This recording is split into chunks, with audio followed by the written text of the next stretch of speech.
माघ पूर्णिमा एक ऐसी तिथि जिसे हिंदू धर्म में केवल एक पर्व नहीं बल्कि पूरे माघ मास की साधना का समापन माना गया है। अक्सर लोगों के मन में ये सवाल उठता है कि जब हर महीने पूर्णिमा आती है तो फिर माघ मास की पूर्णिमा इतनी विशेष क्यों मानी जाती है। आखिर माघ पूर्णिमा मनाई क्यों जाती है और इसकी असली विशेषता क्या है, मैं आपको बताती हूँ। आप बने रहिए हमारे साथ। मेरा नाम है लक्ष्मी और आप देख रहे हैं फोक शास्त्र।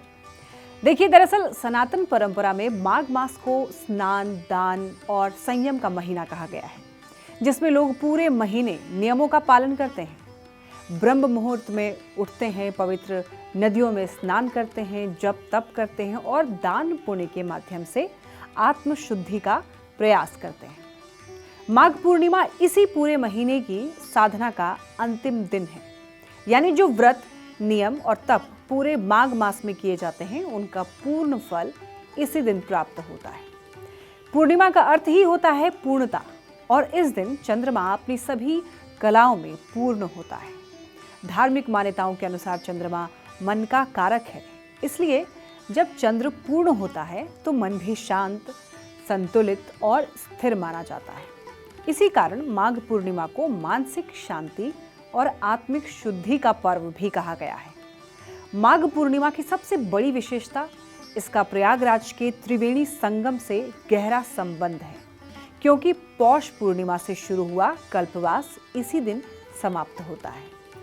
कल्पवास के दौरान साधक 1 महीने तक संयमित जीवन जीते हैं, संगम में स्नान करते हैं, जप तप करते हैं, दान में समय बिताते हैं और माघ पूर्णिमा का स्नान इस पूरी साधना का अंतिम और सबसे महत्वपूर्ण चरण माना जाता है। धार्मिक मान्यता है कि यदि कोई व्यक्ति पूरे माघ मास संगम में स्नान न कर पाया हो तो माघ पूर्णिमा के दिन श्रद्धा और विश्वास के साथ किया गया स्नान उसे पूरे माघ मास के बराबर पुण्य प्रदान करता है। इसी आस्था के चलते इस दिन देश विदेश से लाखों श्रद्धालु संगम तट पर पहुंचते हैं। माघ पूर्णिमा पर स्नान के साथ साथ दान का भी विशेष महत्व बताया गया है, जहां तिल, गुड़, घी, गर्म वस्त्र, अन्न या फिर जरूरतमंद कोई भी सामान आप दान करें, अक्षय पुण्य देने वाला माना जाता है। वहीं भगवान विष्णु और भगवान सत्यनारायण की पूजा इस दिन विशेष फलदायी मानी जाती है, जिससे जीवन में सुख, समृद्धि और शांति आती है।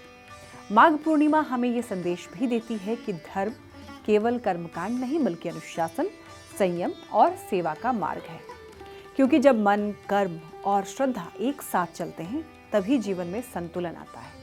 हालांकि इस बार माघ पूर्णिमा की तिथि को लेकर भ्रम की स्थिति बनी है, क्योंकि पूर्णिमा तिथि 1 फरवरी को सुबह 5:52 से शुरू होकर 2 फरवरी को सुबह 3:38 तक रही। हालांकि इस बार माघ पूर्णिमा की तिथि को लेकर भ्रम की स्थिति बन रही है, क्योंकि पूर्णिमा तिथि 1 फरवरी को सुबह 5:52 से शुरू होकर 2 फरवरी को सुबह 3:38 तक रहेगा। लेकिन शास्त्रों के अनुसार उदया तिथि को मान्यता दी जाती है, यानी जिस दिन सूर्योदय के समय पूर्णिमा तिथि हो वही दिन पर्व के लिए मान्य होता है, और इसी आधार पर इस वर्ष माघ पूर्णिमा 1 फरवरी को ही मनाई जाएगी। माघ पूर्णिमा हमें ये याद दिलाती है कि सच्ची आस्था केवल विश्वास नहीं बल्कि आत्मसंयम, करुणा और शुद्ध आचरण की यात्रा है, जो हमें भीतर से मजबूत और संतुलित बनाती है।